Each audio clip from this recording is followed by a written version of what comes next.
These are the best budget-friendly cameras for YouTube. The Sony ZV-E10 and the Canon M50. I'm Team Canon. And I'm Team Sony. Let's go.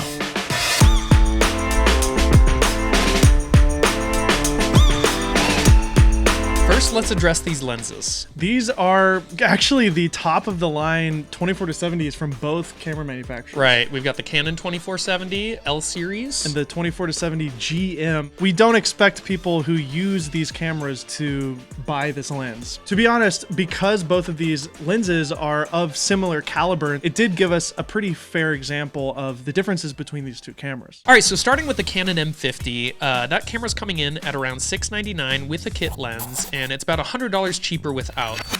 Now, we tested the Canon M50 as opposed to the M50 Mark II because the cameras are virtually the same. The M50 Mark II, I feel like should be called the M50B or something, you know what I mean? Like, because the only updates that they did to that camera were firmware and software related. So the Canon M50 comes with a 24.1 megapixel APS-C CMOS sensor.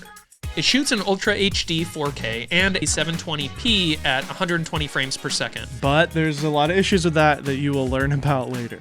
It's got dual pixel CMOS autofocus, a 2.36 million dot OLED EVF. It's got a 3-inch flip screen and Wi-Fi and Bluetooth capabilities so you can send pictures and videos directly to your phone. Yeah, that's pretty cool. When you're in the field and you just want to post something quick on Instagram, you just send it over using Wi-Fi. So the ZV-E10 uses the same sensor that's been in all the way back to the A6300 from Sony, the 24.2 megapixel APS-C sensor.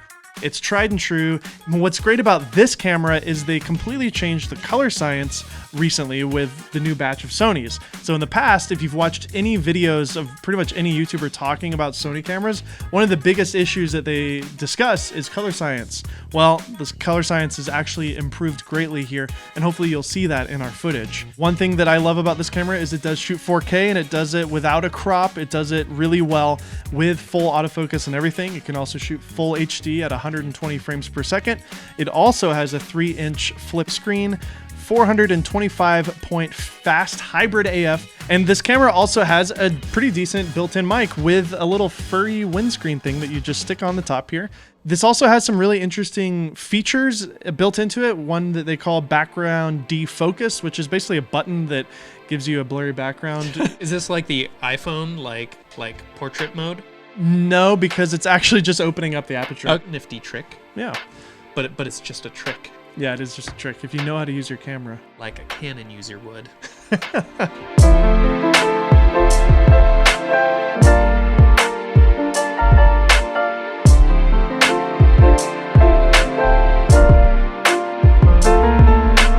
Now that we've run through the specs of both cameras, let's figure out which one is best for you.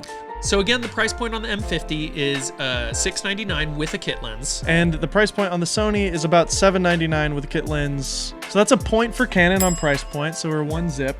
But one point that the Sony has, in my opinion, is the lens ecosystem and the lens mount.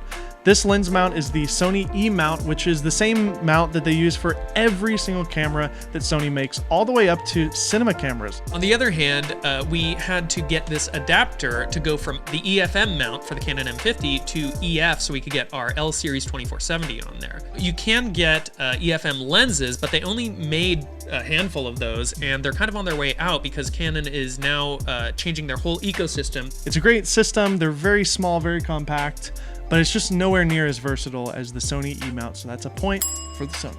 Next, let's talk about audio. So both cameras do have a mic jack so that you can have an external mic set up, like the DD Duo, which is what we used. But my camera, like I said earlier, has a great built-in mic as well as a headphone jack.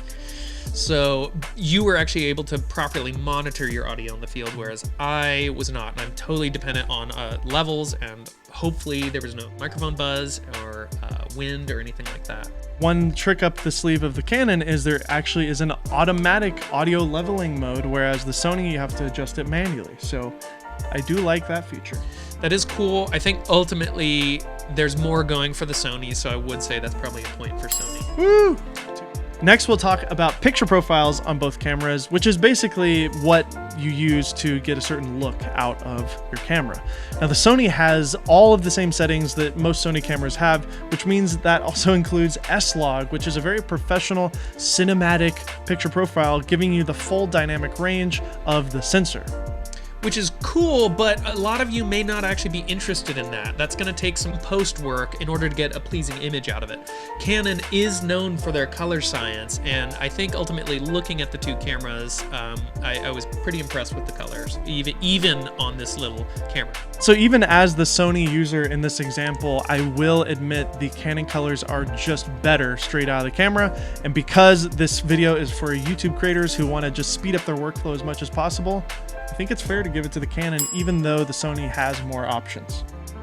So next, I think we can just talk about the ergonomics. The mic jack placement on my camera is much better than yours. I can't flip my screen. I have to literally turn it 90, spin it, and then flip it back out. So when Chris handed me his M50 and I got to kind of hold it and use it, I must say, I like the grip. There's kind of a faux leather feel to it, whereas the Sony, in my opinion, is so small. It's great for, you know, being compact and traveling with it, but the grip is just so tiny, it feels like it's gonna fall out of my hands at any moment. And to be honest, as a content creator, you're often filming yourself and the camera is on a tripod or a selfie stick, though maybe it doesn't matter as much. Yeah, I definitely think that there's some things that work really well for the Canon and other things that work really well for the Sony. So who are we giving it to on this one? Maybe it's a wash? A wash. So we're 3-all. Next, let's discuss frame rates and resolution. The ZV-E10 can shoot 4K up to 30 frames per second with no real limitations. It has great autofocus, uses the full sensor, and the only downside is the rolling shutter performs pretty bad. That's kind of the jello warpy kind of thing that can happen if your footage is a little shaky. So the Canon M50 also shoots in 4K, but it crops in a ton. It's a 2.8 times crop. In addition to that, it disables the dual pixel autofocus, which can be a major headache. It looks good on a spec sheet. Oh, this camera shoots 4K, but 1080p is really where you would want to live on this camera. And then on top of that, for slow motion, I can shoot 1080p at 120 frames per second on the ZV-E10. Whereas the Canon M50, once again, can only shoot 720, 120p. You also lose the autofocus, and I have autofocus, so I think that's a clear win for Sony. Ultimately, I think what this comes down to is overall image quality versus functions. Yeah, the Sony ZV-E10 just has so many features packed into it that will grow with you as you grow as a creator. Not only are there a bunch of settings that you could start to explore as you get more advanced, but the lens mount itself gives you room to grow, meaning you can hold on to your lenses and upgrade your camera bodies over time. However, the Canon M50 is still a really great camera. If you can find one and there's just more going for it that you like, go ahead and get it. I mean, if you can get a good deal on one, do that. Ultimately, we decided that there was more going for the Sony and we thought it was the better camera.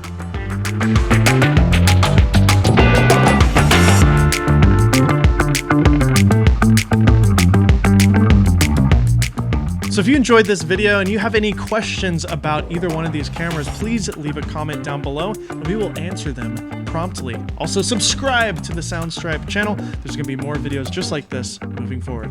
I'm Dave Mays. Chris Haggerty, and we'll see you next time.